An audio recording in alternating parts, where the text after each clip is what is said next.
Jackie, the public meeting just got started behind me. People are still filing in, and as they're coming in, they're being handed this booklet which highlights exactly where their money will go if this proposed nickel tax passes. Witnesses say 6 shots were fired at several people right here on these basketball courts behind the JFK Community Center on Monday.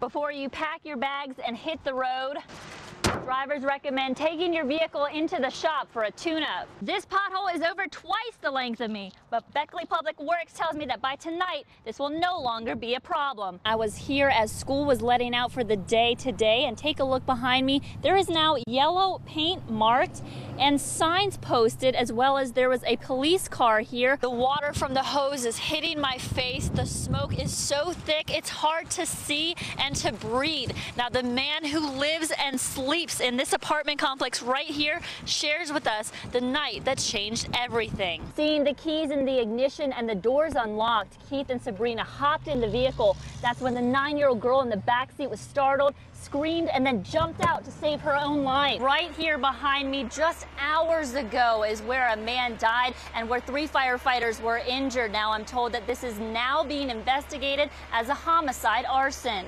Jessica, I'm standing right in front of the softball field where just moments ago a beautiful display of luminaries was set off into the sky. It was a beautiful remembrance for Kate. This scam has the potential to affect 24 million Easy Pass customers. West Virginia Attorney General Patrick Morrissey says customers are receiving emails from an account that appears to be affiliated with Easy Pass. To lessen the impact if something did happen and to ensure the safety of the drivers while work is still going on, the speed limit is going to be 45 miles per hour. Law enforcement agencies fight criminals every day. Having man's best friend at your side We've become very good friends in the past couple weeks. Can save lives and bring down the bad guys. Gives you another tool to help get illegal narcotics off the streets, apprehend criminals that we otherwise may not be able to catch. First exercise was a car stop with a drug search that followed. What we're trying to do is condition the dogs to the exact same things they'll be doing on the street.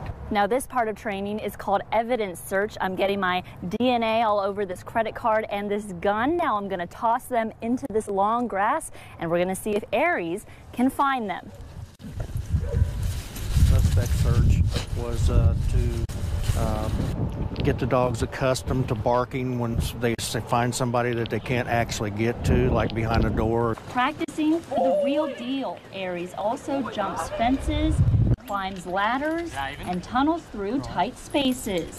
He will be officially in the line of action with the Henderson County Sheriff's Office in the next few weeks. We are now in day 13 of unrest in Ferguson, Missouri. But is southern West Virginia prepared if riots and chaos were to ignite here? Beckley Police Deputy Chief J.C. McPete tells us their agency is committed to having officers as diverse as the community in which they serve. McPete says in a hostile situation, they're trained to use nonviolent methods before any other force. We all carry pepper spray or tasers. Most of the time, just the threat of that will de-escalate the situation. Their first response is to call for backup. If there is somebody that's threatening violence against a police officer, you see 2 police officers, they may rethink that. And luckily, this city's small enough to where our backup gets here relatively fast. To hold both citizens and law enforcement accountable, 10 officers with Beckley Police have body cameras, and all marked vehicles come equipped with video and audio recorders. Beyond accountability, he says gaining the public's trust and being involved in the community is the best way to combat violence. I want the community safe. I want the people on the street to trust me and not to fear me. Parents, they'll point to the police and tell their kids, hey, he'll put you in jail, instead of saying he's the guy you need to run to if you need help. A small park nestled in a quiet, quaint town. Community members say this has always been a safe place to call home. The community is very close-knit. Everyone knows everyone. We're really We keep an eye on everything. Deputies say this park is where a young girl was playing when she started to walk to her house just a few blocks away. And that's when deputies say she noticed a van following her home. The juvenile became more afraid as the van became closer. The juvenile began to run. Mother was still on the line, and then the van squealed away. The juvenile made it back home. Mother called 911. Deputy Chandler says the girl described him as a white man with brown hair and a brown goatee in a white van. Whenever there's children in the park, I always keep an eye out as far as through the windows or through the door, because you just never know. The park is usually full whenever school is out, and through the summer. Extra patrols are now out in the area. Heather believes this additional measure gives an added blanket of security. And I've noticed them patrolling every morning and every afternoon right about the time the children will be getting on or off the bus. It makes everybody feel a whole lot safer, that's for sure.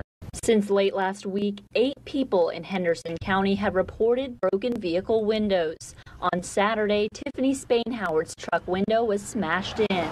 It's my baby, basically, so I was mostly upset, but some frustration was there too. And the vandalism doesn't stop with just vehicles. This hole is where suspects tried to pull this fire hydrant out, and I'm told if they would have been successful in that, this could have been very bad for people of this area.